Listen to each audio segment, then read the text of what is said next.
everybody, back with another video, and tonight I'm going to be talking to you about that mental game yesterday, City vs Arsenal. Wow, I mean, a lot better than that 0-0 draw last year, wasn't it? Yeah, what a game, what a game. A lot of talking points, so let's dive in. Haaland's goal was just that little toe poke. Wow, so nonchalant, wasn't it? Absolutely incredible, absolutely amazing. City were on top. They were looking really, really strong, really, really strong. Calafiori, wow, what an equaliser that was. What I really liked was, yes, it was on his favoured left foot, which meant that he could bend it away from the keeper. Cool, but the way it was played and the angle, to be able to get round it properly, he had to sidestep before the ball even got to him. He had to kind of move around the ball, doing sideways motions to get a correct shooting angle. It was elite, really, really elite. I mean, if you saw a top level striker doing that, you'd be really impressed. Really, really good. We know that Arsenal are very, very strong from attacking set pieces, right? We know this. This is where, after the first two goals, so Haaland, great, Calafiori, great, pretty much after that point, the entire match annoyed me. It was great to watch, it was exciting, but it all annoyed me. So, City were doing what most teams do, which is kind of a zonal, bit of a man-to-man hybrid. That's what teams deem to be the most effective. Now City, bear in mind, at this point, they've got Vardiol at left back. He's a centre back, big guy. You've got Ruben Diaz, a great leader, monster of a defender. You've got Manuel Akanji, a centre back. You've also got Erling Haaland, right? Okay, so you've got those four. Arsenal, their best, the absolute best that they've got from attacking set pieces would be Saliba and most definitely Gabriel, as well as you'd probably think Calafiori, maybe Declan Rice even. Rico Lewis. No, not Rico Lewis, sorry. Who was it? Who was it first time round?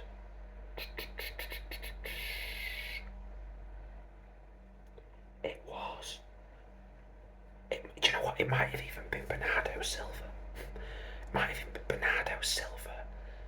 Marking Gabriel. Gabriel just absolutely steams round him. Heads it just over the bar. You heard on the commentary, should have scored. And I was going mad at the telly, saying, what in the flying is he doing marking him? Why have they allowed that? Why is Haaland not marking him? Why is Vardiol not marking him? I get that you want some of your strong players doing your zone marking, I get that. But you've got to have at least two of your strong guys marking Gabriel and Saliba. So they got away with it. You then see, after that, Pep calling Kyle Walker over to their touchline for instructions. Kyle Walker was now going to mark Gabriel. Kyle Walker's small. Is that better than Bernardo Silva? Yeah. Did it prevent a goal? No. Absolutely just straight round him. And it was pretty much an exact identical routine. The ball was in the same area. Gabriel's run was the same. And that's what you get. I thought it was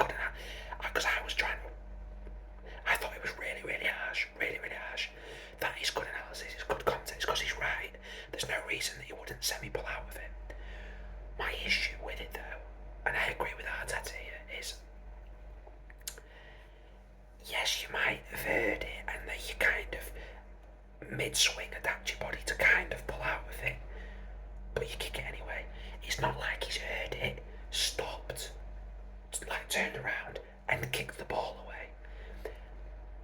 It's almost this semi-conscious motion. I think it's harsh, man. I still think it's harsh. I don't think he is. I don't put it this way. I don't think he's made a really conscious I've now heard the whistle, and I'm making a deliberate conscious action to kick the ball away. I don't think that's taken place. I think it's really harsh. You then go into the second half, right? First of all, I'm full of praise for Arteta. That was brave. He's gone, we're going to do 5-4 in that bank, 5 and 4, and we're not going to attack the whole half. We're going to spend 45 minutes not attacking.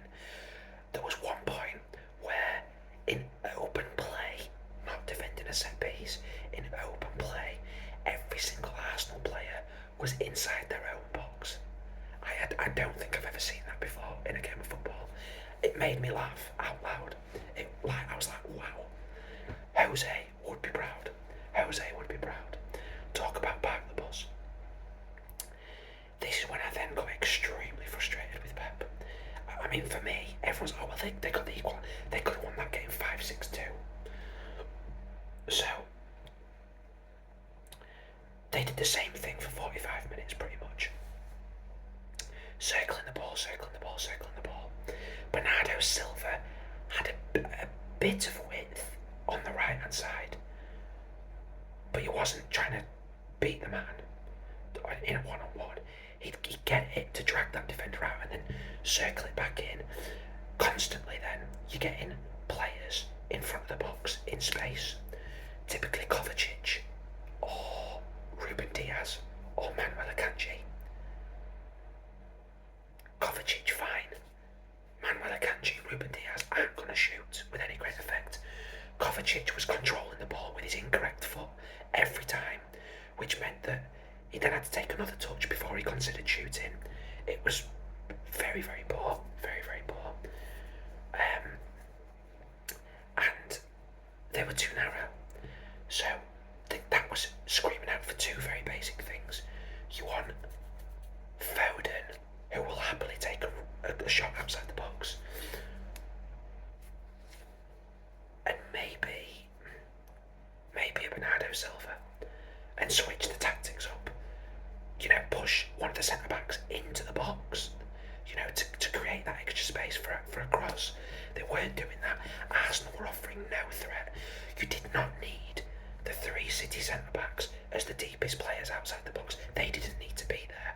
You could have Bernardo Silva and Foden and Kyle Walker outside, you know, as the deepest players, because Arsenal aren't offering any counter threat. But Pep was too conservative. The other thing as well was it was screaming out for two players holding the width to go one-on-one to get to the byline. Grealish did it at the end. That's how they got the goal. And I literally went, when City got the goal, I went, oh my God, finally. 45 minutes, they didn't do it. Just needed, drag the wide players out. What, go one-on-one, cut back. You're crashing the box at that point, but they didn't. They just rotated and recycled it. I thought it was terrible from Pep. People are saying, oh well, they've got a point and it's going to be a hammer blow for Arsenal. I agree with that. I do think it's probably a psychological blow for Arsenal, but City could have easily won that game for me if Pep would have just not been so passive. And it's very rare that you can criticise Pep tactically, but I thought it was really, really poor. There was a nice bit of needle to it. I'm sure you've all seen Haaland grabbing the ball out the net, bouncing it off the back of Saliba's head. That was hilarious. Absolutely hilarious. Big fan of that.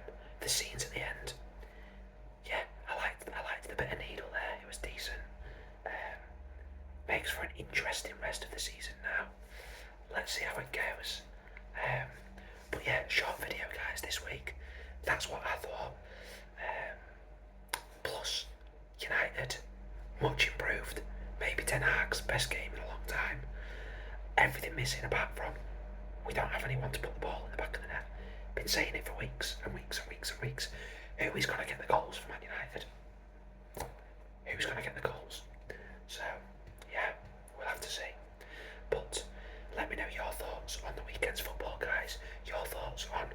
big game.